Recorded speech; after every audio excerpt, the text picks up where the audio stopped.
Every city has its shadows. In Houston, they're coming ashore. 22 bodies have been pulled from the bayous in just 9 months. The public believes a predator is among them. City leaders insist it's just tragic coincidence. The truth lies somewhere beneath the surface, in the dark currents, where answers vanish as fast as they surface. This is what happens when the water starts returning what a city tried to forget. Welcome to City Shadows Unsolved. The story begins not with a bang, but with a whisper, carried through the muddy currents of Houston's vast Bayou system.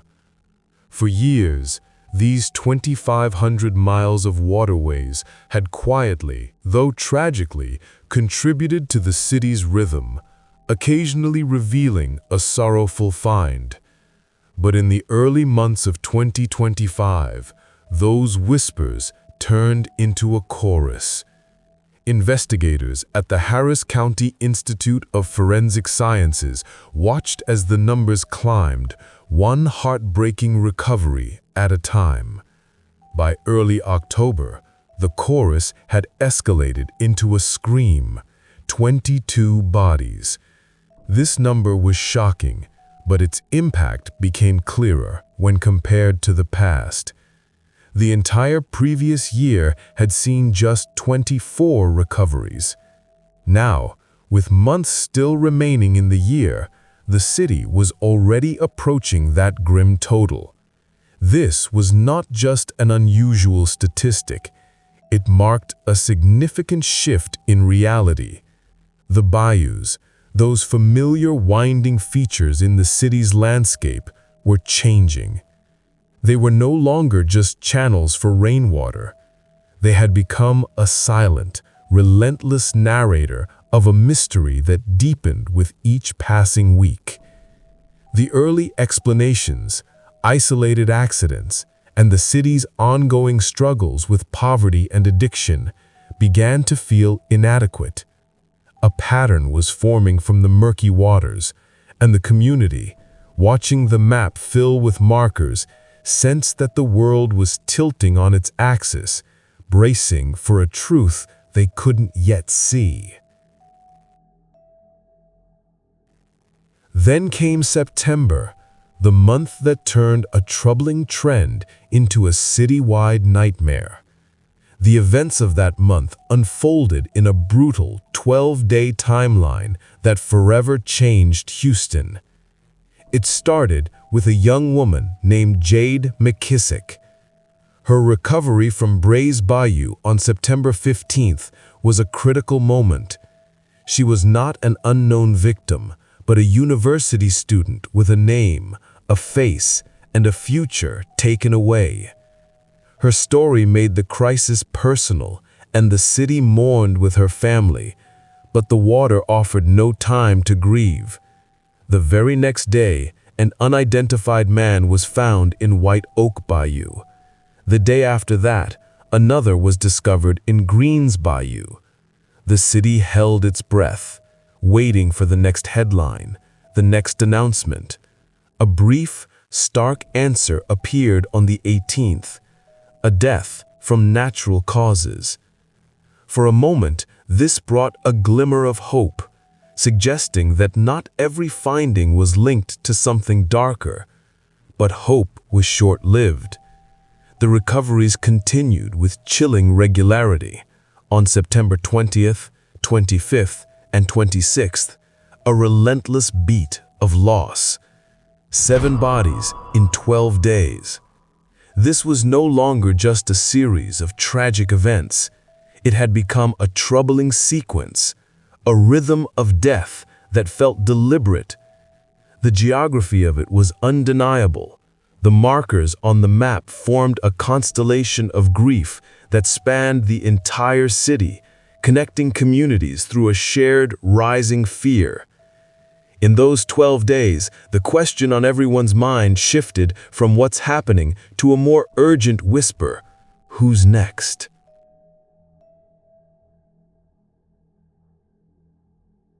First, I wish we were not having to have this press conference, but let me state, enough is enough of misinformation, wild speculation by either social media, elected officials, candidates, the media. We do not have any evidence that there is a serial killer loose in Houston, Texas. Let me say that again. There is no evidence that there is a serial killer loose on the streets of Houston. I want to thank our media partners for showing up and reporting the facts with us. Our dive team has recovered 5 bodies from bayous across the city of Houston between September 15th and 20th. There's no evidence, and I repeat, no evidence, to suggest that any of these incidents are connected. In all of the 5 incidents, the medical examiner's office will determine the cause of death. The investigation into these incidents is pending the determination of the ME's office.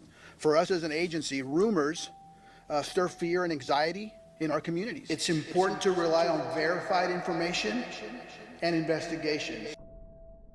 Faced with panic that threatened to boil over, the city's leaders stepped into the spotlight. The message from Mayor Whitmire and Police Chief Diaz on September 23rd aimed to quell the spreading fear. Their words were blunt: misinformation and wild speculation. They presented a wall of official certainty, insisting there was no shadowy figure, no ghost in the reeds. They argued that the enemy was not a single dark presence, but a combination of the city's harsh realities. They described a perfect storm, a vulnerable homeless population living near the water's edge where a death could lead to a body swept away. The impacts of addiction and mental health struggles resulting in tragic accidents on treacherous banks. And the city's flat, sprawling landscape where heavy rains could turn the bayous into powerful, swirling currents, carrying the consequences of tragedy far from where they began. The natural death on the 18th served as their anchor in this storm, a tangible piece of evidence that each case told its own story. It was a logical, calm argument, a plea for reason, but for a community experiencing the daily shock of new discoveries, logic felt like a flimsy shield against overwhelming fear.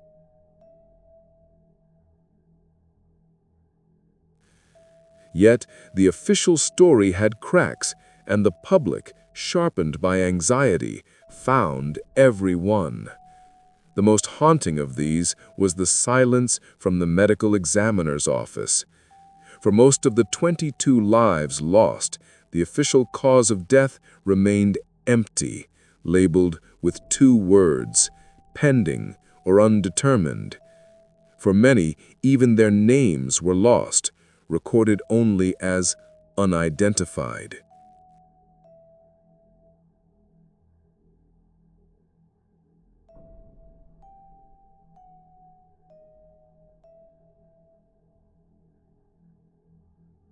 These gaps became echo chambers for doubt.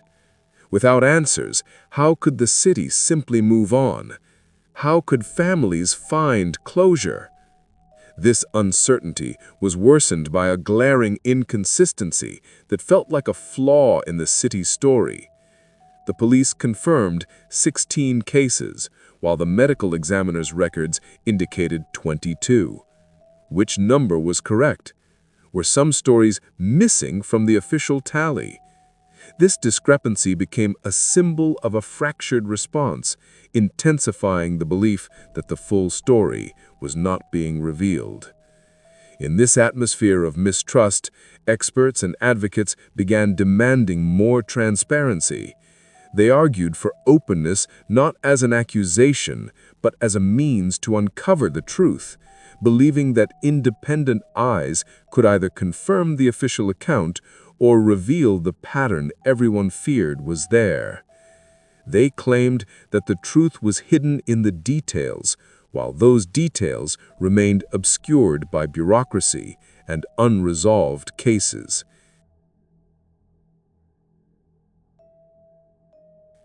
This deep-seated skepticism did not arise from nowhere.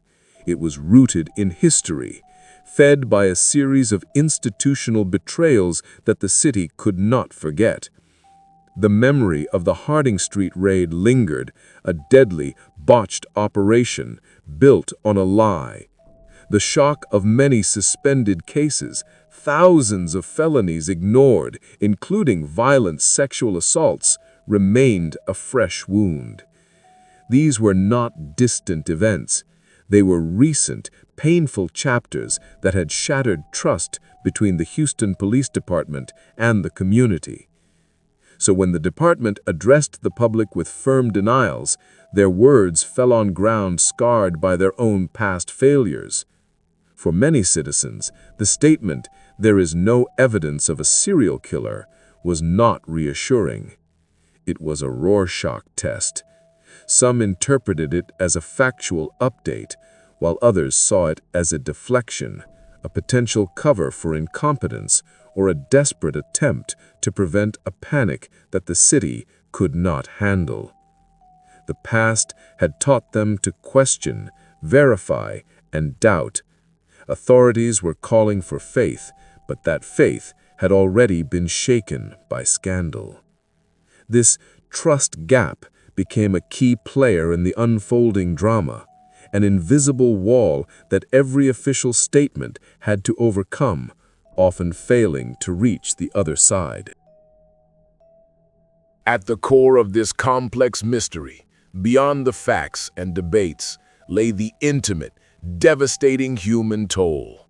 The account of Jade Sage McKissick reflects one type of anguish, the grief of a family who loved their daughter, whose loss is heartbreaking and personal. Their search is for answers, but then there are the other stories, the ones without clear beginnings or ends. The unidentified man, the unknown woman, their tragedies are shrouded in a deeper darkness. For their families, these individuals are not mere statistics. They represent missing persons, empty seats at dinner tables, a silent phone call. Their pain is a torturous limbo, a daily question mark. They are the invisible victims of this crisis, their suffering absorbed into a larger, faceless narrative. Many of these individuals came from the margins, their lives already marked by homelessness and addiction. Their struggles made them particularly vulnerable in death, easily overlooked. Reducing this crisis to numbers is to forget that each recovery signifies a final, lonely chapter in a human life, a story that ended too soon and in the wrong place, leaving behind a wave of sorrow that extends far beyond the Bayou's edge. So, the city remains caught between two conflicting truths, each with its own supporters and evidence. The official stance presents a tragic coincidence, a city overwhelmed by a combination of its social and environmental flaws. In this view, the cluster in September is a grim statistical quirk, and the natural death serves as the key to unlocking the mystery, demonstrating that the events are random. The police call for a slow, careful investigation, examining each case individually, cautioning against the chaos of speculation. The other truth, as understood by a fearful public, is clear on the map and the calendar. It is a truth defined by patterns and timing, a sequence that seems too deliberate for mere chance. In this perspective, the lack of evidence of a killer is not proof of absence, but a sign of cunning or a failure in the investigation. The pending autopsies and conflicting body counts are not small errors, but crucial clues hinting at a cover-up or major misdirection. This is the essence of the ongoing drama, a standoff between two opposing realities. One offers the cold comfort of random misfortune, the other the terrifying possibility of a lurking predator. And until a significant breakthrough occurs, a confession, an emerging pattern of forensics, or a suspect arrested, the city remains trapped in this unsettling space, watching the waters and awaiting a signal. The legacy of the 2025 Bayou recoveries will remain a part of Houston's identity long after the final count is settled. This is more than just a crime story. It serves as a significant cautionary tale about a modern city and its fractures. The official explanations, whether ultimately true or not, have shone a harsh light on the city's deepest wounds: a homelessness crisis, a failing mental health system, and the dangers posed by its geography.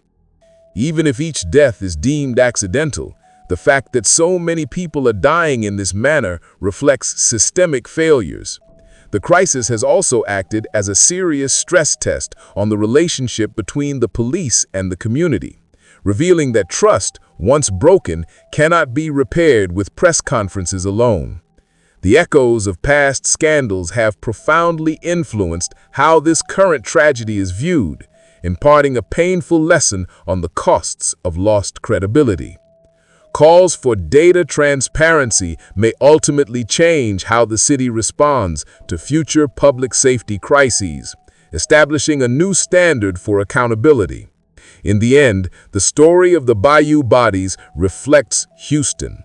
It shows not a monster, but the shared results of neglect, a broken social contract, and the troubling question of how a great city can let so many disappear into its waters without a trace.